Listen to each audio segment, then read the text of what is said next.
ওই যে কথায় আছে না, সব ভালো যার শেষ ভালো তার। আমার বেলায়ও মাঝে, মাঝে তেমনটাই।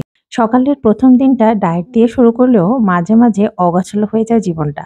ইচ্ছে করে ডায়েটের হাঁপ ছেড়ে একটু নিজেকে ডিফারেন্ট কিছু খাবার জন্য। আর ডিফারেন্ট কিছু খাবার বেলায় এসে মনে পড়ে যায় বিরিয়ানির কথা। আমার পরিবারের প্রত্যেকটা লোক বিরিয়ানি খুব পছন্দ করে। শুধুমাত্র আমার স্বামী ছাড়া।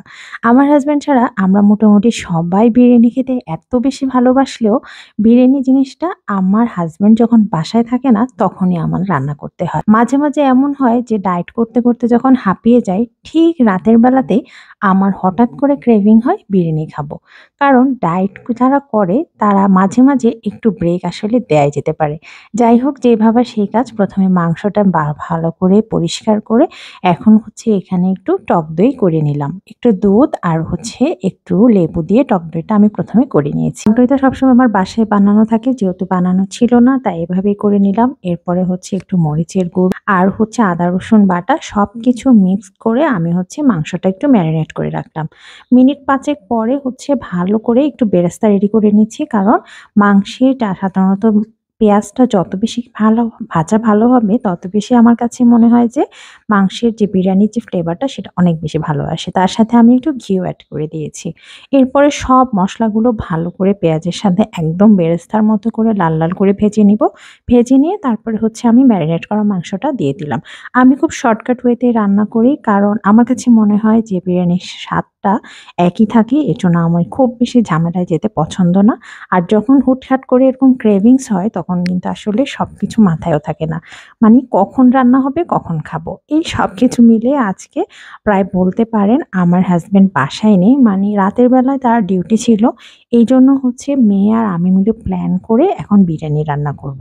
আর রাতে ডায়েটের একদম মাথায় বাড়ি দিয়ে আমরা হচ্ছে রাতের বেলা বিরিয়ানি খাবো। আমার কাছে মনে হয় যে বিরিয়ানির যে মাংসটা থাকবে সেটা হোক বিফ বা চিকেন যেটাই হোক না কেন, সেটা যত বেশি করে কষানো হবে তত বেশি বিরিয়ানির স্বাদটা একদম অটুট থাকবে।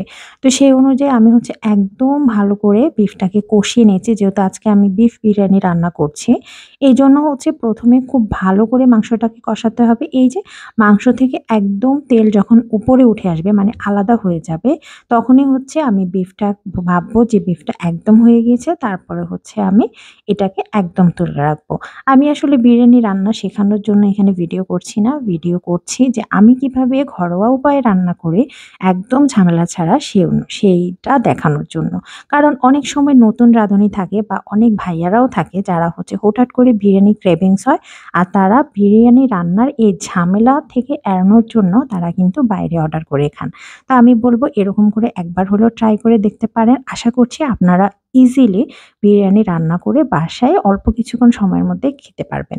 আর আমার বাসায় বিরিয়ানি মানে হচ্ছে আলু মাস্ট, সেটা আমার বাচ্চাদের বেলায়ও আর আমার বেলায়ও। বাসার প্রত্যেকটা মানুষের হচ্ছে আলু এত বেশি পছন্দ, তাই যেকোনো খাবারে সেটা হোক বিরিয়ানি, হোক খিচুড়ি, যাই হোক না কেন আমার বাসায় বিরিয়ানির সাথেও একদম আলু মাস্ট। এমন একটা খাবার যেটা সবার খুব পছন্দ।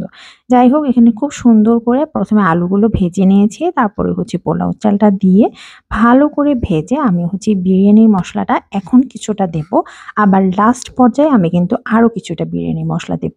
কারণ যেহেতু আমি ঘরের উপকরণ দিয়ে রান্না করছি, বাড়তি একদম কিছুই করছি না, তাই এভাবেই রান্না করাটা ট্রাই করছি। এই যে আমার বিরিয়ানি, রাত বিরাতের বিরিয়ানি একেবারেই রেডি। এখন শুধু খাবার অপেক্ষা। তার মধ্যে আমি কিছুটা আলু বোখরা দিয়ে দিব, কারণ এটা আমাদের খেতে ভালো লাগে সেজন্য। এরপরে কেওড়া জল দিয়ে কিছুটা সময় ঢেকে রাখবো। সাথে দিয়ে দিব কিছুটা পরিমাণ ঘি ফ্লেভারের জন্য। আর এখানে আস্ত কিছু কাঁচামরিচ রেখেছি আমি, কারণ ঝাল বেশি দেওয়া যাবে না, বাচ্চারা যেহেতু খাবে। এজন্য হচ্ছে ঝালটা এড়ানোর জন্য আমি কাঁচামরিচগুলো মোটামুটি আস্তই রেখেছি। আর এই যে ফিনিশিং হচ্ছে একটু ঘি এড করে দিচ্ছি। এরকম করে হচ্ছে যারা ঘরে একদম হুটহাট করে অনেক রাতে মানে খাবারের ক্রেভিংস নিয়ে তো আসলে কোনো কথা নেই। যখন যার যেটা ক্রেভিংস হয় সেটা আসলে করে খেতেই হয়। এখন কিন্তু যেসব আপুরা হচ্ছে ভাইয়াদের জন্য বিরিয়ানি রান্না করবেন তারা কিন্তু এরকম করে নিতে পারেন। এই যে লাস্টে আমি হচ্ছে একটু বিরিয়ানি মসলা দিয়ে দিলাম আর একটু গরম মসলাটা এড করে দিলাম। এতে ফ্লেভারটা অনেক বেশি ভালো আসে। একদম বিরিয়ানির যে অরিজিনাল ফ্লেভার সেটা কিন্তু আপনারা পেয়ে যাবেন। এরপরে আমি কিছুক্ষণটা সময় ঢাকা দিয়ে রাখবো। ঢাকা দিয়ে রাখার পর এই যে দেখুন আমার বিরিয়ানি একেবারে খাবার জন্য রেডি। আর কতটা ঝরঝরা হয়েছে, দেখতে কতটা ইয়াম্মি লাগছে। তাই না? আজকের মতো ভিডিওটা এ পর্যন্তই। ভিডিওটা ইনফরমেটিভ হলে টাইমলাইনে শেয়ার করে রাখতে পারেন। আজকের মতো এখানেই শেষ করছি। নতুন ভিডিও দেখার আমন্ত্রণ জানিয়ে সকলের কাছ থেকে এখানেই বিদায় নিব। সকলে ভালো থাকবেন, সুস্থ থাকবেন। ভিডিওটা ভালো লাগলে লাইক, কমেন্ট, শেয়ার করতে ভুলবেন না। আর চাইলে টাইমলাইনে শেয়ার করেও রাখতে পারেন। এই তো আমার বিরিয়ানির একেবারে ফাইনাল লুক। এখন হচ্ছে হাসব্যান্ডকে ছাড়া চুরি করা বিরিয়ানি খাচ্ছি বলে কথা।